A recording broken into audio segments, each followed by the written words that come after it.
تو آج کا موضوع بڑا دلچسپ ہے۔ گیمنگ کی دنیا بھر میں 3 ارب سے زیادہ لوگ اس کا حصہ ہیں، لیکن کمپنیاں اور برانڈز ان سے بات کرتے ہوئے اکثر بہت بڑی غلطیاں کر بیٹھتی ہیں۔ ہمارے پاس گیمنگ کے لیے سوشل میڈیا مارکیٹنگ پر بنے ایک کورس کے کچھ نوٹس ہیں، اور اس میں ایک بہت ہی کمال کی بات لکھی ہے۔ ہاں، اور وہ بات روایتی مارکیٹنگ کے آپ کہہ سکتی ہیں سارے اصولوں کو الٹا کر دیتی ہے۔ زیادہ تر مارکیٹرز یہ سوچتے ہیں کہ ہم گیمرز کو اپنی چیز کیسے بیچیں، لیکن یہ مواد کہتا ہے کہ یہ سوال ہی غلط ہے۔ اچھا، تو صحیح سوال کیا ہے پھر؟ صحیح سوال یہ ہے کہ ہم ان میں سے ایک کیسے بنیں۔ جب آپ اس سوال کا جواب دے دیتی ہیں تو بیچنے کا عمل وہ خود بخود آسان ہو جاتا ہے۔ آج ہم اسی ایک سنہری اصول پر بات کریں گے اور ان 3 بڑی ٹھوکروں کا ذکر کریں گے جن سے بچنا بہت ضروری ہے۔ چلے اسی سنہری اصول سے شروع کرتے ہیں۔ کورس میں اسے اس طرح بیان کیا گیا ہے: ایک مارکیٹر بننے سے پہلے کمیونٹی کا حصہ بنے۔ یہ سننے میں تو بہت سیدھا سادہ لگتا ہے، لیکن اس کا اصل مطلب کیا ہے؟ کیا اس کا مطلب یہ ہے کہ مارکیٹنگ ٹیم کے ہر شخص کو دن میں 8 گھنٹے گیمز کھیلنی چاہیے؟ نہیں، ایسا بالکل بھی نہیں ہے۔ اس کا مطلب یہ نہیں کہ آپ کو کوئی پرو گیمر بننا ہے۔ اس کا مطلب ہے کہ آپ کو اس کلچر کی سمجھ ہونی چاہیے۔ دیکھیں، یہ بالکل ایسا ہی ہے کہ اگر آپ کسی دوسرے ملک جا کر کاروبار کرنا چاہتی ہیں تو آپ کو وہاں کی زبان، ان کے رسم و رواج اور تہذیب کو سمجھنا پڑتا ہے۔ ٹھیک ہے۔ گیمنگ بھی اپنی ایک الگ دنیا ہے، اپنی زبان، اپنے لطیفے اور اپنے ہیروز کے ساتھ۔ تو اس اصول کا مطلب ہے کہ آپ اس دنیا میں ایک مہمان کے طور پر نہیں بلکہ ایک رہائشی کے طور پر داخل ہوں۔ تو یہ صرف گیمز کھیلنے کے بارے میں نہیں بلکہ اس کلچر کو جذب کرنے کے بارے میں ہے۔ کورس کے واٹ ورک سیکشن میں کچھ مثالیں دی گئی ہیں، جیسے اصلیت یا اوتھینٹسٹی۔ اس میں کہا گیا ہے کہ گیمرز نقلی جوش کو 1 سیکنڈ میں پہچان لیتے ہیں۔ اگر آپ کسی ایسی گیم کے بارے میں ٹویٹ کر رہے ہیں جسے آپ نے کبھی کھیلا ہی نہیں تو وہ جان جائیں گے۔ بالکل، وہ فوراً پہچان لیں گے۔ اور یہیں سے دوسری بات نکلتی ہے، میمز اور اندرونی لطیفے۔ جب کوئی برانڈ کسی کمیونٹی کے لطیفے کو صحیح طریقے سے استعمال کرتا ہے تو یہ ایک بہت طاقتور پیغام دیتا ہے۔ یہ پیغام ہوتا ہے کہ ہم صرف آپ کو کچھ بیچنے نہیں آئے، ہم آپ کی زبان سمجھتے ہیں، ہم آپ میں سے ہی ایک ہیں۔ صحیح۔ یہ صرف مزاحیہ ہونے کی بات نہیں، یہ اس بات کا ثبوت ہے کہ آپ نے اپنا ہوم ورک کیا ہے۔ اور اس میں ایک خطرہ بھی تو ہے نا؟ اگر آپ نے لطیفہ غلط استعمال کر لیا تو آپ اور بھی زیادہ اجنبی لگیں گے۔ ہاں، بالکل۔ تو جب کوئی برانڈ اسے صحیح طریقے سے کرتا ہے تو یہ نہ صرف کلچر کی سمجھ کو ظاہر کرتا ہے بلکہ یہ بھی دکھاتا ہے کہ وہ یہ خطرہ مول لینے کے لیے تیار ہیں، جس سے عزت بڑھتی ہے۔ آپ نے بہت اہم نقطہ اٹھایا ہے۔ اور تیسری چیز جو اس اصول کو مضبوط کرتی ہے وہ ہے کمیونٹی کے ساتھ براہ راست رابطہ، یعنی صرف اپنی باتیں پوسٹ نہ کرتے رہنا بلکہ لوگوں کے کمنٹس کا جواب دینا، ان کے بنائے ہوئے آرٹ یا ویڈیوز کو شیئر کرنا، ان کی تعریف کرنا۔ بالکل، یہ ظاہر کرتا ہے کہ آپ کا رشتہ یک طرفہ نہیں ہے۔ آپ صرف بول نہیں رہے بلکہ سن بھی رہے ہیں۔ یہ تینوں چیزیں مل کر اعتماد پیدا کرتی ہیں، اور گیمنگ کی دنیا میں اعتماد ہی سب کچھ ہے۔ ٹھیک ہے، تو یہ سنہری اصول تو سمجھ میں آ گیا۔ یہ ایک اونچی رسی پر چلنے جیسا ہے۔ اگر آپ کامیاب ہو گئے تو بہت اچھا، لیکن اس راستے میں کچھ ایسی بڑی غلطیاں ہیں جو اچھے سے اچھے برانڈ کو بھی گرا سکتی ہیں۔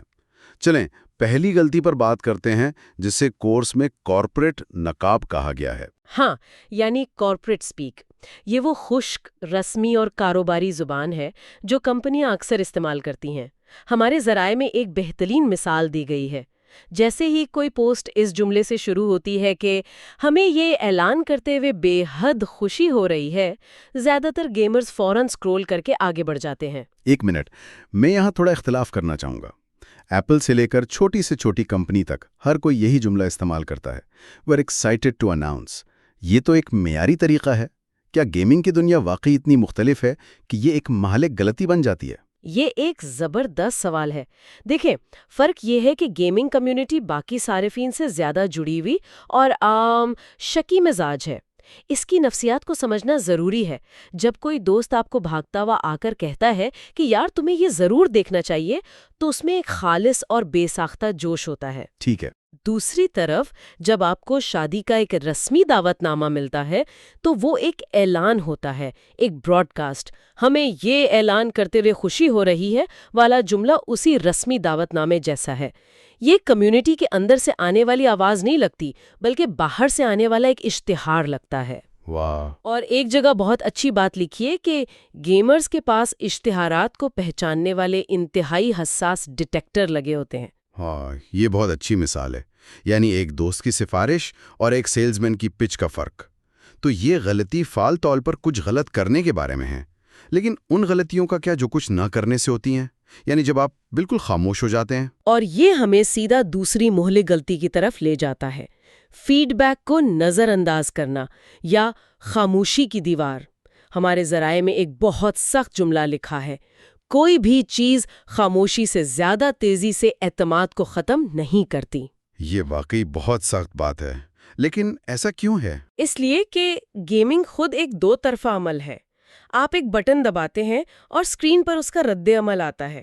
یہ ایک مسلسل ڈائیلاگ ہے۔ اسی طرح گیمنگ کمیونٹی بھی یہ توقع کرتی ہے کہ ان کے ساتھ تعلق دو طرفہ ہو۔ جب کوئی کھلاڑی اپنا قیمتی وقت نکال کر کسی خلابی کے بارے میں بتاتا ہے، کوئی مشورہ دیتا ہے یا صرف اپنی محبت کا اظہار کرتا ہے اور جواب میں اسے مکمل خاموشی ملتی ہے، تو یہ ایک بہت واضح پیغام دیتا ہے۔ اور وہ پیغام یہ ہے کہ ہمیں آپ کی کوئی پرواہ نہیں۔ بالکل، یہ صرف ایک موقع ضائع کرنا نہیں ہے، یہ فعال طور پر اپنے ہی پرستاروں کو خود سے دور کرنا ہے۔ آپ انہیں بتا رہی ہیں کہ ان کی آواز کی کوئی اہمیت نہیں، اور یہ کسی بھی کمیونٹی کے لیے زہر کی طرح ہے۔ کورس میں اس بات پر بہت زور دیا گیا ہے کہ روزانہ کامنٹس کا جواب دینا کتنا ضروری ہے۔ یہاں تک کہ ایک ٹپ یہ بھی ہے کہ کسی بھی پوسٹ کے پہلے گھنٹے میں پہلے 10 کامنٹس کا جواب دینا ایک بہترین عمل ہے۔ یہ ظاہر کرتا ہے کہ آپ نہ صرف موجود ہیں بلکہ آپ توجہ بھی دے رہی ہیں۔ یہ تو بالکل منطقی بات ہے۔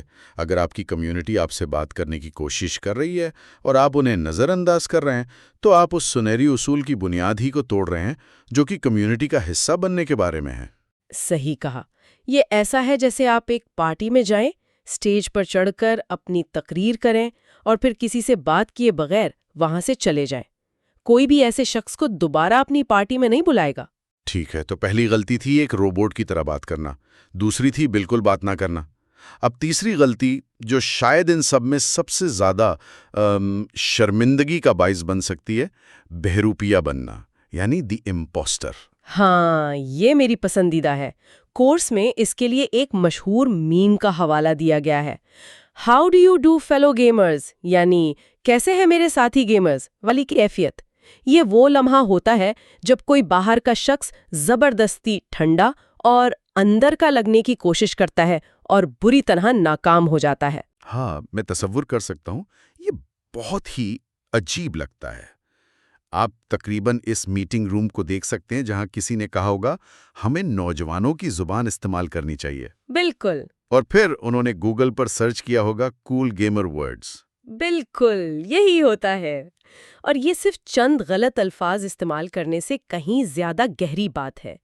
یہ اس بات کا ثبوت ہے کہ آپ نے اس کلچر کو سمجھنے میں صفر کوشش کی ہے۔ آپ نے صرف سطح پر تیرنے والے چند الفاظ اٹھائے اور انہیں بغیر سیاق و سباق کے استعمال کر لیا۔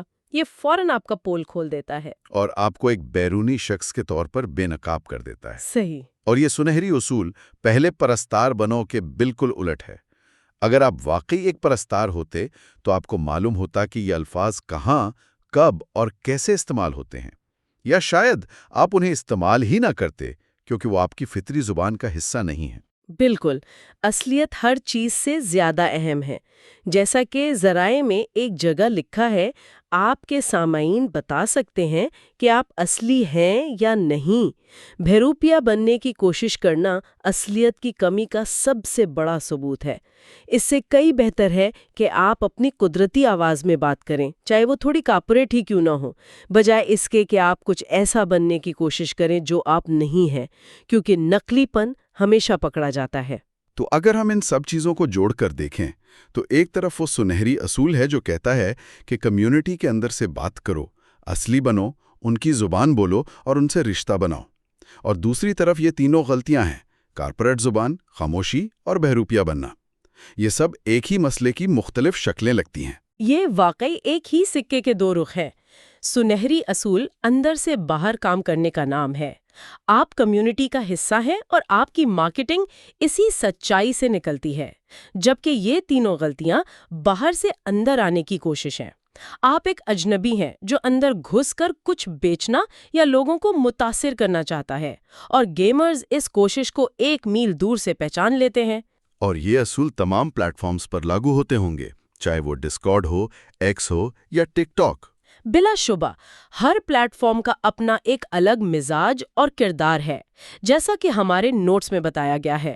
ڈسکارڈ کمیونٹی کا گڑھ ہے جہاں گہری اور مسلسل بات چیت ہوتی ہے۔ ایکس تیز رفتار خبروں اور لمحہ بلمحہ گفتگو کے لیے بہترین ہے، اور ٹک ٹاک وائرل کلپس اور مذاق کے لیے ہے۔ آپ کا طریقہ ہر پلیٹ فارم کے لیے مختلف ہو سکتا ہے، لیکن آپ کی بنیاد یعنی آپ کا اصول ہمیشہ ایک ہی رہنا چاہیے۔ اصلی بنو اور رابطہ قائم کرو۔ کورس کے آخر میں ایک بہت ہی طاقتور جملہ ہے جو ان سب باتوں کا نچوڑ ہے۔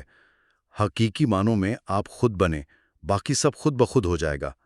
یہ سننے میں بہت آسان لگتا ہے، لیکن شاید عمل کرنے میں سب سے مشکل یہی ہے۔